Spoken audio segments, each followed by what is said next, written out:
Hey there, thank you for tuning in to another episode of Redeeming Time. I am Pastor Vale of the Bible Believing Baptist Church. I appreciate the fact that you've taken the time to tune into this broadcast. My prayer and my heart desire is that the Lord will take and speak to your heart, bless you, and meet whatever need it is that you have today. I encourage you to go to our web page if you'd like and go to bbbc.us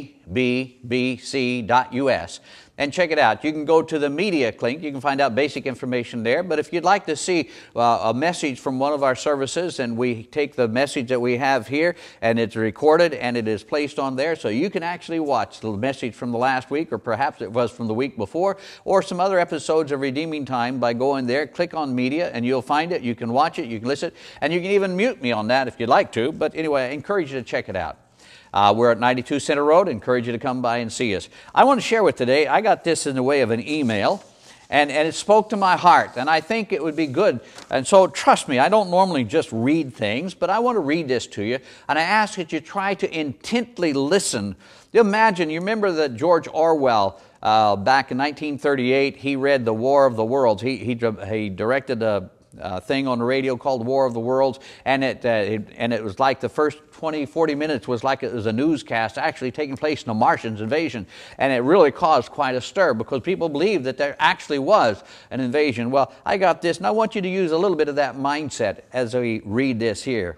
It says, while driving home and listening to the radio about a month ago, I heard a little blurb about a little village in India where some villagers died suddenly of a flu that had never been seen before. The news anchor said that the illness was not influenza, but 3 or 4 Indians were dead. It was an interesting story, but it was completely unrelated to me. They finished the story by saying they were sending some doctors over there to investigate it. I didn't think much about it, but that Sunday while driving home from church, I heard another radio spot, only they said that it was not 3 villagers, it was 30,000 villagers in the back hills of India. And that night on TV, CNN ran a little blurb. They said that the people were from the disease center in Atlanta were heading there because the disease strain had never been seen before. That Monday, when I got up, the lead story was that this illness was not just India. It's Pakistan, Afghanistan, Iran. Before I knew it, I was hearing the story everywhere. They coined the illness the mystery flu. The president made some comment that he and everyone were praying and hoping that all would go well over there. But everyone was wondering, how are we going to contain it? That's when the president of France made an announcement that shocked Europe. He closed their borders, no flights from India, Pakistan, or any of the countries where this thing has been seen. That night, while watching a little bit of CNN before going to bed, my jaw hit my chest when a weeping woman was translated from a French news broadcast into English. She said that there was a man lying in a hospital in Paris dying of the mystery flu. It had come to Europe. Panic hit the world. As best they could tell, once you got it, you have it for a week, and you don't know you have it. Then you have 4 days of unbelievable symptoms, and then you die. Britain closed its borders, but it was too late. Southampton, Liverpool, Northampton were quickly stricken.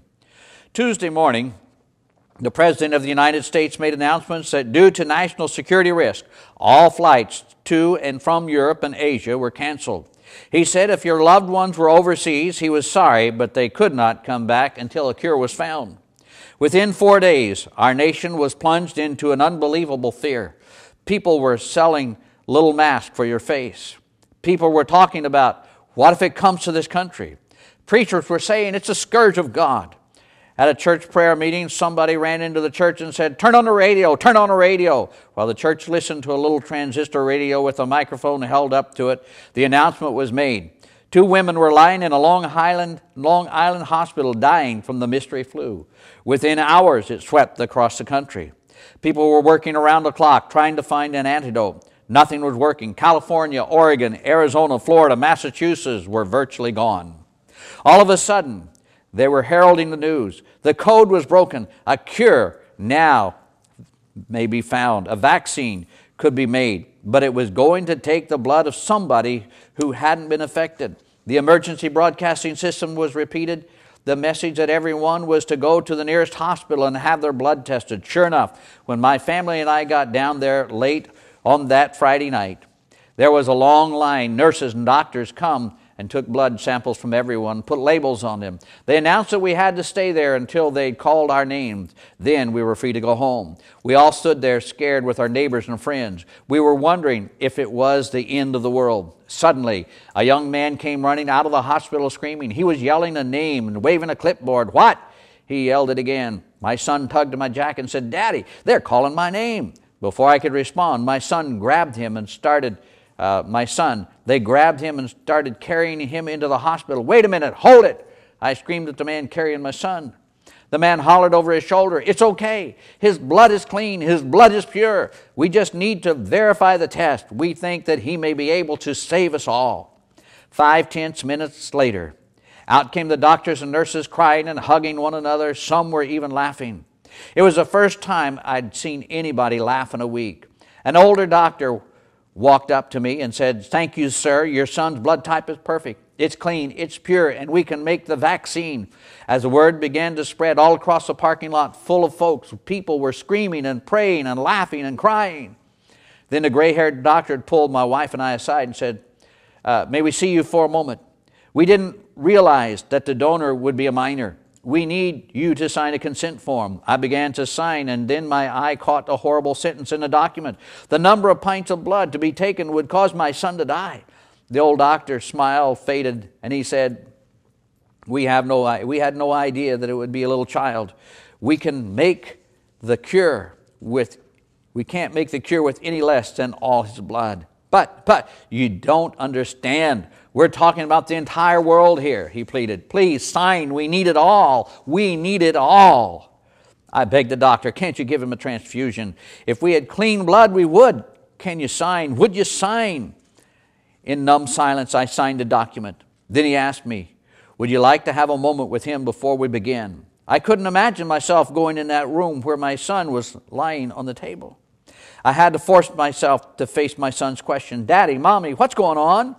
I took his hand and said, "Son, your mommy and I love you, and we would never ever let anything happen to you that did not just have to be. Do you understand that?" My little boy smiled at me and said he would trust me.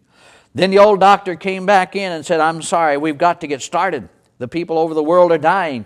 Could you leave, please?" While I was walking out, my son cried, "Dad, Mom, Dad, why have you forsaken me?" The next week, we had a ceremony to honor my son. Some folks slept through it. Some folks didn't even come back because they had a trip planned to take to the lake.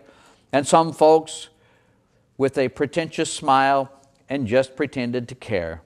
I wanted to jump up and say, "My son died. Don't you care?"